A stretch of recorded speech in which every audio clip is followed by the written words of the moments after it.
කට්ටියට කොහොමද අද කියලා දෙන්නේ WhatsApp එකේ සුපිරි හොර වැඩක්. මේකයි කේස් එක.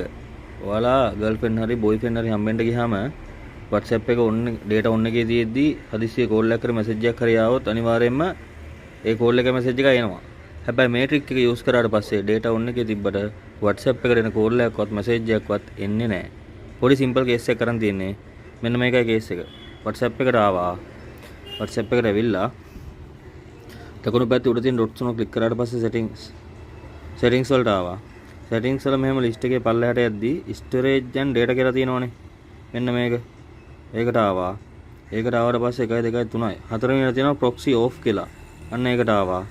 ඔයාලට මේ පල්ලෙහෙන් පේනවා disconnected කියලා වැටිලා 1 window කියලා එකක් තියෙනවනේ. මේ මම කලින් මේක දාලා තියෙන හින්දා තමයි මෙහෙම පෙන්වන්නේ. ඔයාලගේ තියෙන මෙතන proxy setting කියලා හරි මොකක් හරි තියෙන. ඒක touch කරන්න. touch කරලා මෙන්න මේ තියෙන විදිහට 1.1.1. බිඳුව ගහලා මෙන්න මෙතනින් හරි ලකුණු දාලා සර්ව් කරන්න. ඒතකොට එතන මොකක් ඇක්ෂන් එකක් පෙන්වන්නේ නැහැ මොකුත්. ඒත් බැක් වෙන්න.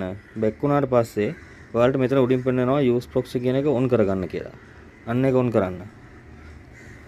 දැන් කනෙක්ට් වෙලා තියෙන්නේ. දැන් බැක් වෙන්න. වැඩේ ඉවරයි. හරිද? මේක කරලා තියෙන මේක on එකේ තියෙන කිසිම වෙලාවක ඔයාගේ data කොච්චර on එකේ තිබුණත් එන කෝල් එකක්වත් මැසේජ් එකක්වත් WhatsApp එකට එන්නේ පෙන්වන්නේ නැත. අනිත් ඕන එකක් ෆෝන් එකේ data වැඩ කරනවා. හැබැයි WhatsApp එකට මේක වැඩ කරන්නේ නැත. මේක ඕෆ් කරගන්න කරන් තියෙන්නේ ඉස්සරලා ක්‍රමවේදෙම තමයි. WhatsApp එකට ආවා. ඒකේ settings වලට ආවා. storage and data වලට ආවා. proxy එකට ආවා. මෙන්න මේක ඕෆ් කරලා දැම්මා. එච්චරයි කතාව. එහෙනම් කට්ටියටම ජය වේවා. මේක කාට හරි බලන්න ෂෙයා කරන්න. ලයික් එකක් දාන්න. ඔයාලට මොන හරි ගැටලුවක් තියෙනවා නම් ෆෝන් එකේ මොන හරි කරගන්න ඕන නම් මේ වීඩියෝ එකට කමෙන්ට් එකක් දාන්න යන්න. අනිවාර්යෙන් රිප්ලයි වීඩියෝ එකක් දෙනවා. ජය වේවා. සබ්ස්ක්‍රයිබ් එකක් දාපල්ලා.